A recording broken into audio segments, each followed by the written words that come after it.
My dear students, welcome back to Karnataka LMS video series. Bengaluru ಉತ್ತರ ವಿಶ್ವವಿದ್ಯಾಲಯದ first BCom first ಸೆಮಿಸ್ಟರ್ಗೆ ಸಂಬಂಧಪಟ್ಟ management principles and applications ವಿಷಯದಲ್ಲಿ 8ನೇ session ನೋಡೋಣ.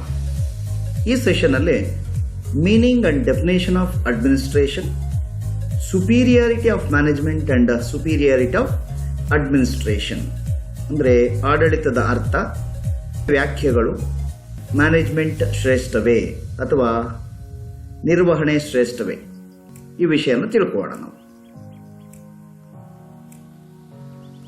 ಮೊದಲನೇದು ಅಡ್ಮಿನಿಸ್ಟ್ರೇಷನ್, ಅದರ ವ್ಯಾಖ್ಯಾನಗಳನ್ನು ನೋಡೋಣ. Definitions of administration. Oliver Sheldon ಕೊಟ್ಟಿರ್ತಕ್ಕಂಥ ಒಂದು ಡೆಫಿನೇಷನ್ ಅನ್ನು ನೋಡೋಣ.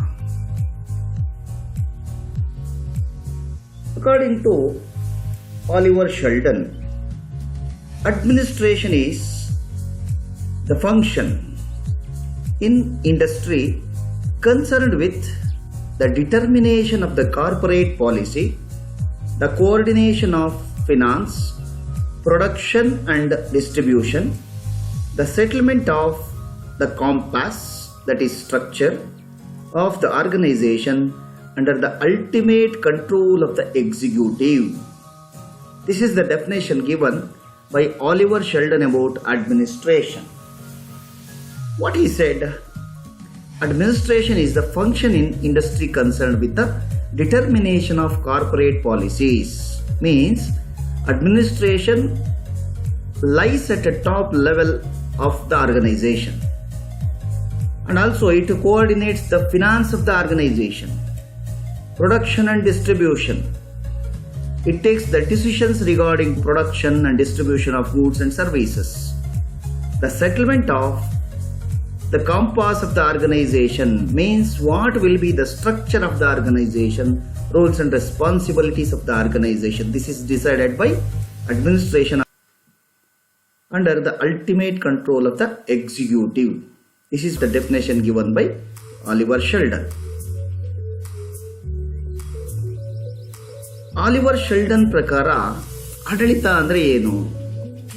ಆಡಳಿತವು ಕಾರ್ಪೊರೇಟ್ ನೀತಿಯ ನಿರ್ಣಯಗಳನ್ನು, ಹಣಕಾಸು, ಉತ್ಪಾದನೆ ಮತ್ತು ವಿತರಣೆಯ ಸಮನ್ವಯ, ಕಾರ್ಯನಿರ್ವಾಹಕರ ಅಂತಿಮ ನಿಯಂತ್ರಣದಲ್ಲಿ ಸಂಸ್ಥೆಯ ದಿಕ್ಸೂಚಿ ಅಥವಾ ರಚನೆಯ ಇತ್ಯರ್ಥಕ್ಕೆ ಸಂಬಂಧಿಸಿದ ಉದ್ಯಮದಲ್ಲಿನ ಕಾರ್ಯವಾಗಿದೆ ಅಂತ ಹೇಳ್ತಾರೆ. ನಿರ್ವಹಣೆ ಅಂದರೆ ಮ್ಯಾನೇಜ್ಮೆಂಟ್. ಈಗ ನಾವು ನೋಡ್ತಾ ಇರೋದು ಅಡ್ಮಿನಿಸ್ಟ್ರೇಷನ್. ಆಡಳಿತ ಅಂದರೆ ಏನು ಅಂತ. ಆಡಳಿತ ಅಂತಕ್ಕಂಥದ್ದು ಒಂದು ಸಂಸ್ಥೆಯಲ್ಲಿ ಉನ್ನತ ಮಟ್ಟದಲ್ಲಿ, ಅತ್ಯುನ್ನತ ಮಟ್ಟದಲ್ಲಿದ್ದು ನೀತಿಗಳನ್ನು ನಿರ್ಣಯ ಮಾಡುತ್ತೆ. ಪಾಲಿಸೀಸ್.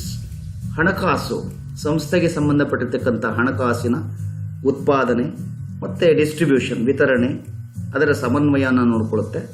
ಕಾರ್ಯನಿರ್ವಾಹಕರ ಅಂತಿಮ ನಿಯಂತ್ರಣದಲ್ಲಿ ಸಂಸ್ಥೆ ಯಾವ ರೀತಿ ರಚನೆ ಆಗಬೇಕು ಮತ್ತು ಅಲ್ಲಿ ಸಂಬಂಧಿಸಿರತಕ್ಕಂಥ ವಿಶೇಷ ಕಾರ್ಯಗಳನ್ನು ಮಾಡುತ್ತೆ ಅಂತ ಹೇಳ್ತಾರೆ ಆಲಿವರ್ ಶೆಲ್ಡನ್. ಇನ್ನೊಂದು ಡೆಫಿನೇಷನ್ ಅನ್ನು ನೋಡೋಣ ನಾವು. So here is one more definition given by William R Spriegel. According to him, administration is that phase of business enterprise that concerns itself with the overall determination of institutional objectives and the policies necessary to be followed in achieving those objectives.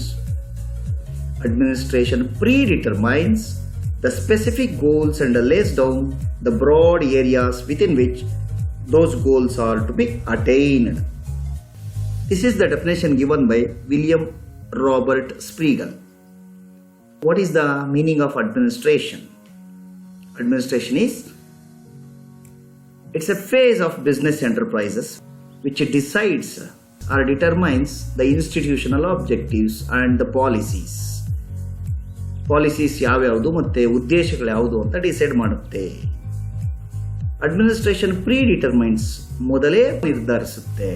ಯಾವುದನ್ನು specific goals and broad areas, ನಾವು ಯಾವ ಒಂದು ವಿಸ್ತಾರವಾದ ಕ್ಷೇತ್ರಗಳಲ್ಲಿ ಕೆಲಸ ಮಾಡಬೇಕಾಗುತ್ತೆ ಆ ಉದ್ದೇಶಗಳನ್ನು ಈಡೇರಿಸಬೇಕಾದ್ರೆ ಈ ಥರ ಡಿಸಿಷನ್ ತಗೊಳ್ತಕ್ಕಂಥ ಒಂದು ವಿಶೇಷವಾಗಿರ್ತಕ್ಕಂಥ ನಿರ್ವಹಣಾ ವ್ಯವಸ್ಥೆಯನ್ನು ನಾವು ಆಡಳಿತ ಅಂತ ಕರಿತೀವಿ ಅಂತ ಹೇಳ್ತಾರೆ ವಿಲಿಯಂ ಆರ್ ಸ್ಪ್ರೀಗಲ್. ಕನ್ನಡದಲ್ಲಿ ನೋಡೋಕೆ ಹೋದರೆ ಆಡಳಿತವು ವ್ಯಾಪಾರ ಉದ್ಯಮದ ಹಂತವಾಗಿದ್ದು ಅದು ಸಾಂಸ್ಥಿಕ ಉದ್ದೇಶಗಳ ಒಟ್ಟಾರೆ ನಿರ್ಣಯ ಮತ್ತು ಆ ಉದ್ದೇಶಗಳನ್ನು ಸಾಧಿಸಲು ಅನುಸರಿಸಬೇಕಾದ ನೀತಿಗಳ ಬಗ್ಗೆ ಕಾಳಜಿ ವಹಿಸುತ್ತದೆ. ಆಡಳಿತವು ನಿರ್ದಿಷ್ಟ ಗುರಿಗಳನ್ನು ಮೊದಲೇ ನಿರ್ಧರಿಸುತ್ತದೆ ಮತ್ತು ಆ ಗುರಿಗಳನ್ನು ಸಾಧಿಸಬೇಕಾದ ವಿಶಾಲ ಕ್ಷೇತ್ರಗಳನ್ನು ನೀಡುತ್ತದೆ. ಇದು ವಿಲಿಯಂ ಆರ್ ಸ್ಪ್ರೀಗಲ್, ವಿಲಿಯಂ ರಾಬರ್ಟ್ ಸ್ಪ್ರೀಗಲ್ ಅಥವಾ ವಿಲಿಯಂ ಆರ್ ಸ್ಪ್ರೀಗಲ್ ಕೊಟ್ಟಿರ್ತಕ್ಕಂಥ ಡೆಫಿನೇಷನ್. ಈ ಡೆಫಿನೇಷನ್ ಮೊದಲನೇ ಡೆಫಿನೇಷನ್ ಅಲ್ಲಿ ನೋಡಿದಾಗ ಆಡಳಿತ ಅಂತಂದ್ರೆ ಏನು ಗೊತ್ತಾಗುತ್ತೆ, ಇಲ್ಲಿ ಆಬ್ಜೆಕ್ಟಿವ್ಸ್ನ ಗುರಿಗಳನ್ನು ಫಿಕ್ಸ್ ಮಾಡುತ್ತೆ. ಆ ಗುರಿಗಳ ಪ್ರಕಾರ ಯಾವ್ಯಾವ ಕ್ಷೇತ್ರದಲ್ಲಿ ನಾವು ಏನೇನು ಮಾಡಬೇಕಾಗುತ್ತೆ ಮತ್ತು ಏನೇನು ನೀತಿಗಳನ್ನು ನಿರ್ಧರಿಸಬೇಕಾಗುತ್ತೆ ಅನ್ನೋದು ತಿಳಿಸೋದನ್ನೇ ಆಡಳಿತ ಅಂತ ಕರಿತೀವಿ ನಾವು. Let us go for one more definition given by G E. Milward. ಯಾವುದೇ ಡೆಫಿನೇಷನ್ ನೋಡಿ ಆಲ್ಮೋಸ್ಟ್ ಆಲ್ ಒಂದೇ ರೀತಿಯ ಅರ್ಥ ಬರ್ತಕ್ಕಂಥದ್ದೇ ಇರುತ್ತೆ. Here administration is primarily the process and the agency used to establish the object or purpose which an undertaking and its staff are to achieve. Secondarily, administration has to plan and stabilize the broad lines of principles which will govern action. These broad lines are in their turn usually called policies. ನೀವು ಇದೇ definition ನೋಡಿ ಬೇರೆ definition ನೋಡಿ. ಈ definition ಕೂಡ ಏನು ಹೇಳುತ್ತೆ, administration ಅನ್ನೋದು ಪ್ರಾಥಮಿಕವಾಗಿ ಏನು ನೋಡುತ್ತೆ, ಆಬ್ಜೆಕ್ಟ್ಸ್ ಅಥವಾ ಪರ್ಪಸ್ ಯಾವುದು ಮತ್ತು ಸ್ಟಾಫು ಎಲ್ಲರೂ ಸೇರಿ ಏನು ಅಚೀವ್ ಮಾಡಬೇಕು. ಎರಡನೇದಾಗಿ ಅಡ್ಮಿನಿಸ್ಟ್ರೇಷನ್ ಪ್ಲಾನ್ ಮಾಡುತ್ತೆ ಮತ್ತು ಅತ್ಯಂತ ಮುಖ್ಯವಾಗಿರ್ತಕ್ಕಂಥ ರಹದಾರಿಗಳನ್ನು ಮತ್ತು ತತ್ವಗಳನ್ನು ತಿಳಿಸುತ್ತೆ. ಆ ತತ್ವಗಳನ್ನು ಯಾವ ರೀತಿ ಫಾಲೋ ಮಾಡಬೇಕು ಅಂತ ಹೇಳುತ್ತೆ, ಅದನ್ನು ನಾವು ಪಾಲಿಸೀಸ್ ಅಂತ ಕರೆದ್ವಿ. ಜಿ.ಇ. ಮಿಲ್ವರ್ಡ್ ಹೇಳಿರ್ತಕ್ಕಂಥದ್ದು ಕನ್ನಡದಲ್ಲಿ ನಾನು ಈಗಲೇ ಹೇಳಿದೆ, ಆಡಳಿತವು ಪ್ರಾಥಮಿಕವಾಗಿ ಪ್ರಕ್ರಿಯೆ ಮತ್ತು ಸಂಸ್ಥೆ ಮತ್ತು ಅದರ ಸಿಬ್ಬಂದಿ ಸಾಧಿಸಲು ಉದ್ದೇಶಿಸಿರುವ ವಸ್ತು ಅಥವಾ ಉದ್ದೇಶವನ್ನು ಸ್ಥಾಪಿಸಲು ಬಳಸಲಾಗುತ್ತೆ. ಎರಡನೇದಾಗಿ ಆಡಳಿತವು ಕ್ರಿಯೆಯನ್ನು ನಿಯಂತ್ರಿಸುವ ವಿಶಾಲವಾದ ತತ್ವಗಳನ್ನು ಯೋಜಿಸುತ್ತೆ ಮತ್ತು ಸ್ಥಿರಗೊಳಿಸಬೇಕು. ಈ ವಿಶಾಲವಾದ ಸಾಲುಗಳನ್ನು ನಾವು ಸಾಮಾನ್ಯವಾಗಿ ಏನಂತ ಕರಿತೀವಿ, ನೀತಿಗಳು ಅಂತ ಕರಿತೀವಿ. ಇನ್ನೂ ಒಂದು ಸಣ್ಣ ಡೆಫಿನೇಷನ್ ಇದೆ ನೋಡೋಣ ನಾವು.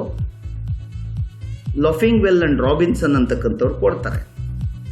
Administration determines the policies upon which the enterprise is to be conducted. ಸಣ್ಣದಾಗಿರ್ತಕ್ಕಂಥ ಒಂದು ಡೆಫಿನೇಷನ್ ಇದು. It's very very good and it tells the entire meaning of the last previous 3 definitions. ಸಣ್ಣದಾಗಿದ್ದರೂ ಕೂಡ ಚೆನ್ನಾಗಿ ಹೇಳ್ತಿದೆ. ಅಡ್ಮಿನಿಸ್ಟ್ರೇಷನ್ ಏನು ಮಾಡುತ್ತೆ, ಡಿಟರ್ಮೈನ್ಸ್ ಯಾವುದನ್ನ, ಪಾಲಿಸೀಸ್ ಅಪಾನ್ ವಿಚ್ ಯಾವುದರ ಮೇಲೆ ನಾವು ಕೆಲಸ ಮಾಡಬೇಕಾಗುತ್ತೆ ಒಂದು ಸಂಸ್ಥೆ ಅನ್ನೋದನ್ನ, ಆ ನೀತಿಗಳನ್ನು ತಿಳಿಸುತ್ತೆ. ನೀತಿಗಳು ಯಾಕೆ ಮಾಡ್ತೀವಿ ಅಂದರೆ ಉದ್ದೇಶಗಳನ್ನು ಈಡೇರಿಸೋದಕ್ಕೆ. ಆಡಳಿತವು ಉದ್ಯಮವನ್ನು ನಡೆಸಬೇಕಾದ ನೀತಿಗಳನ್ನು ನಿರ್ಧರಿಸುತ್ತೆ. Very simple definition. Then definitions ನೋಡಿದ್ದಾಯಿತು. What is the meaning of administration? We can give the meaning of administration in our own words.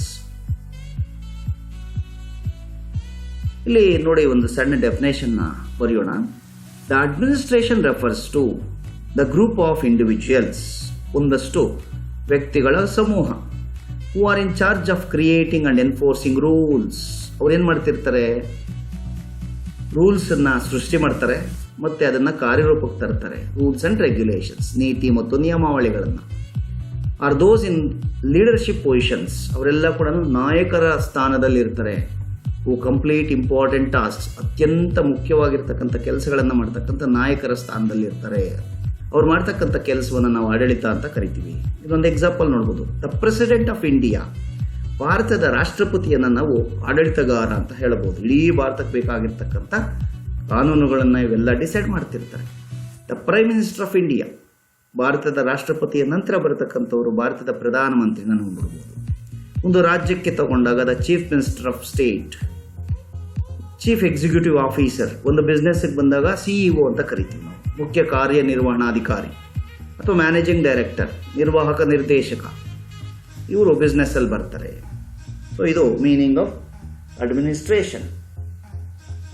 Administration ಮೀನಿಂಗನ್ನು ನಾವು ಕನ್ನಡದಲ್ಲಿ ನೋಡೋಕೆ ಹೋದರೆ ಆಡಳಿತವು ನಿಯಮಗಳು ಮತ್ತು ನಿಬಂಧನೆಗಳನ್ನು ರಚಿಸುವ ಮತ್ತು ಜಾರಿಗೊಳಿಸುವ ಉಸ್ತುವಾರಿ ಹೊಂದಿರುವ ವ್ಯಕ್ತಿಗಳ ಗುಂಪನ್ನು ಸೂಚಿಸುತ್ತೆ, ಅಥವಾ ಪ್ರಮುಖ ಕಾರ್ಯಗಳನ್ನು ಪೂರ್ಣಗೊಳಿಸುವ ನಾಯಕತ್ವ ಸ್ಥಾನಗಳಲ್ಲಿ ಇರ್ತದೆ ಅಂತ ಹೇಳಿದೆ. ರಾಷ್ಟ್ರಪತಿ, ಪ್ರಧಾನಮಂತ್ರಿ ಅಥವಾ ರಾಜ್ಯದ ಮುಖ್ಯಮಂತ್ರಿ, ವ್ಯವಹಾರ ಸಂಸ್ಥೆಗಳಲ್ಲಿ ಮುಖ್ಯ ಕಾರ್ಯನಿರ್ವಹಣಾಧಿಕಾರಿ ಅಥವಾ ವ್ಯವಸ್ಥಾಪಕ ನಿರ್ದೇಶಕರನ್ನು ನೋಡಬಹುದು.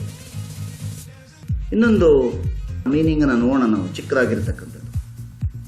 Administration is the act of managing duties, responsibilities or rules.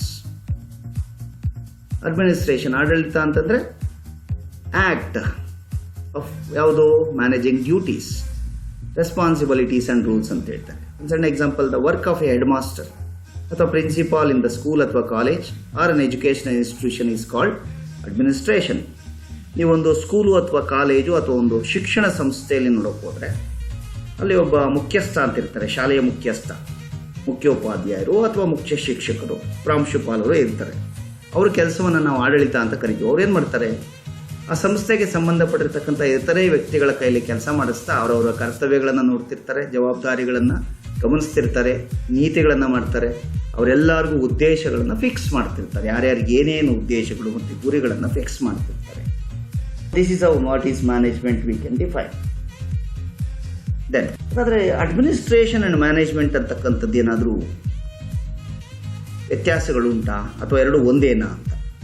ಕೆಲವರು ಹೇಳ್ತಾರೆ ಇಲ್ಲ, ಆಡಳಿತವೇ ಶ್ರೇಷ್ಠ, administration is very very superior ಅಂತಾರೆ.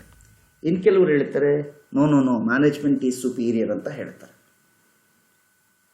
Which is correct? ಯಾವುದು correct? There has been a controversy on the use of these two terms, management and administration. Many philosophers and writers say that there is no difference between administration and management. But few philosophers of management identified some differences between management and administration also. Different groups of management, philosophers and thinkers viewed their opinions.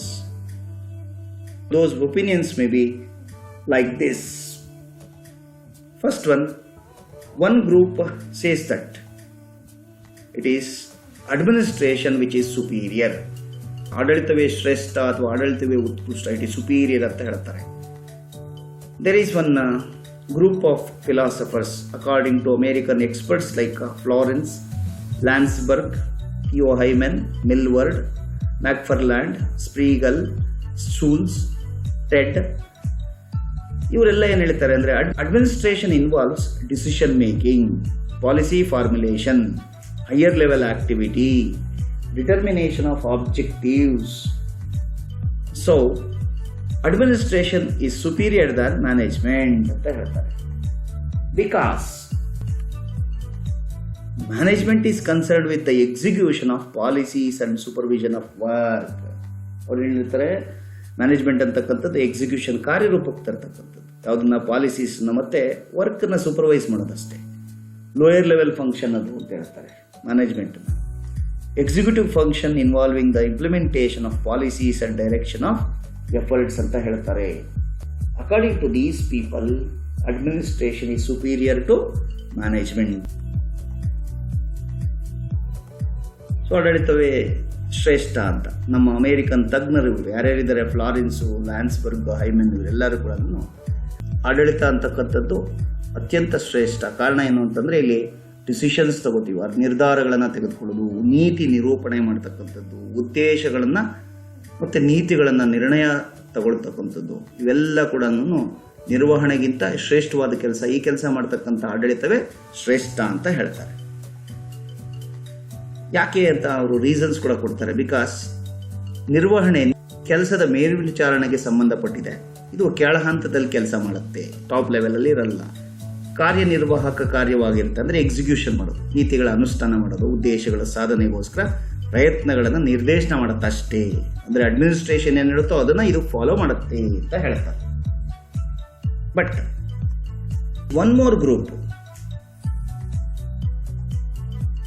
they will explain few words that management is superior according to the team of Breach, Kimball and Kimball, Richman and Copen and other philosophers of management.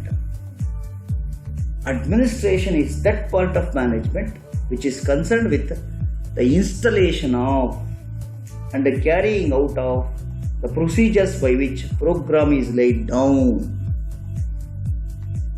and communicated, and the progress of activities is regulated and checked against plans. Administration is only an implementing agency while management is determinative. This is the opinion of Breach, Kimball and Kimball, Richman and Copen. These people says that management is superior than administration. Administration work is very, very less. They expresses their opinions that management is superior. ಈ ರೀತಿ ಇನ್ನೊಂದು team ಇಲ್ಲ ನಿರ್ವಹಣೆ ಶ್ರೇಷ್ಠ ಅಂತ ಹೇಳ್ತಾರೆ. ಯಾವುದದು? ಬ್ರೀಚು, ಕಿಂಬಲ್ and ಕಿಂಬಾಲು, ರಿಚ್ಮನ್, coupon ಇವರು ಆಡಳಿತವು ನಿರ್ವಹಣೆಯ ಒಂದು ಭಾಗ ಅಷ್ಟೇ. ಅಂದರೆ ನಿರ್ವಹಣೆ ದೊಡ್ಡದು. Scope of management is greater than administration ಅಂತ ಹೇಳ್ತಾರೆ. ಇದು ಕಾರ್ಯಕ್ರಮಗಳನ್ನು ನಿಗದಿಪಡಿಸಿದ ಮತ್ತು ಸಂವಹನ ಮಾಡುವ ಮತ್ತು ಚಟುವಟಿಕೆಗಳ ಪ್ರಗತಿಯನ್ನು ನಿಯಂತ್ರಿಸುವ ಕಾರ್ಯವಿಧಾನಗಳ ಸ್ಥಾಪನೆ ಮತ್ತು ನಿರ್ವಹಣೆಗೆ ಸಂಬಂಧಿಸಿದೆ. ಅಷ್ಟೇ ಅಲ್ಲ, ಯೋಜನೆಗಳ ಪ್ರಕಾರ ಕಾರ್ಯನಿರ್ವಹಿಸಿದೆಯೇ ಎಂದು ಪರಿಶೀಲಿಸುತ್ತೆ. ನಿರ್ವಹಣೆಯು ನಿರ್ಣಾಯಕವಾಗಿರುವಾಗ ಆಡಳಿತವು ಕೇವಲ ಅನುಷ್ಠಾನ ಸಂಸ್ಥೆಯಾಗಿದೆ ಅಂತ ಹೇಳ್ತಾರೆ. ಈ ರೀತಿ there are some groups of philosophers of management and administration. Management ಥಾಟನ್ನು ಡೆವಲಪ್ ಮಾಡ್ತಾ ಇವರು ತಮ್ಮದೇ ಆದಂಥ ಶೈಲಿಯಲ್ಲಿ ಇಲ್ಲ ಮ್ಯಾನೇಜ್ಮೆಂಟೇ ಸುಪೀರಿಯರು ಅಂತ ಕೆಲವರು ಹೇಳ್ತಾರೆ. ಇಲ್ಲ ನಮಗೆ ಅಡ್ಮಿನಿಸ್ಟ್ರೇಷನ್ ಸುಪೀರಿಯರ್ ಒಂದು ಸಂಸ್ಥೆಯಲ್ಲಿ ಅಂತ ಕೆಲವರು ಅದನ್ನು ಅವರ ವಾದವನ್ನು ಮಂಡಿಸ್ತಾರೆ. ಆದರೂ ಕೂಡ ನನ್ನ ಅಡ್ಮಿನಿಸ್ಟ್ರೇಷನ್ ಆ್ಯಂಡ್ ಮ್ಯಾನೇಜ್ಮೆಂಟ್ಗೆ ಕೆಲವೊಂದು ವ್ಯತ್ಯಾಸಗಳು ಉಂಟು ಅಂತ ನಾವು ಕನ್ಕ್ಲೂಡ್ ಮಾಡಬಹುದು. ಎಲ್ಲ ಗ್ರೂಪ್ಸ್ ಆಫ್ ಫಿಲಾಸಫರ್ಸ್ ಕೊಟ್ಟಿರ್ತಕ್ಕಂಥದ್ದನ್ನು ನಾವು ಗಮನಕ್ಕೆ ತಗೊಂಡ್ರೆ there are so many differences between administration and management. Both are not same ಅಂತ ಹೇಳ್ಬೋದು. ಬಟ್ ಕೆಲವರು ಎರಡು ಒಂದೇ ಅಂತ ಕೂಡ ಹೇಳ್ತಾರೆ. ಈಗ ನಾವು ಇಷ್ಟೊತ್ತು ನೋಡಿದ್ವಲ್ವಾ, ಆ ಒಂದು ಕಂಟೆಂಟನ್ನು ಇಲ್ಲಿ ತೋರಿಸ್ತಾ ಇರ್ತಕ್ಕಂಥ ಟೆಕ್ಸ್ಟ್ ಬುಕ್ಸಿಂದ ಹಲವಾರು ವೆಬ್ಸೈಟ್ಸಿಂದ ಕೂಡ ತಗೊಂಡಿದ್ದೀವಿ ನಾವು ಈ ಒಂದು ವಿಡಿಯೋನ ಮಾಡೋದಕ್ಕೆ. ನಿಮಗೆ ಈ ವಿಡಿಯೋ ಅರ್ಥ ಆಗಿದೆ ಅಂತ ನಾನು ಭಾವಿಸ್ತಾ ಈ ವಿಡಿಯೋನ ಇಲ್ಲಿಗೆ ಎಂಡ್ ಮಾಡ್ತಿದ್ದೀನಿ. ಧನ್ಯವಾದಗಳು. Thank you very much.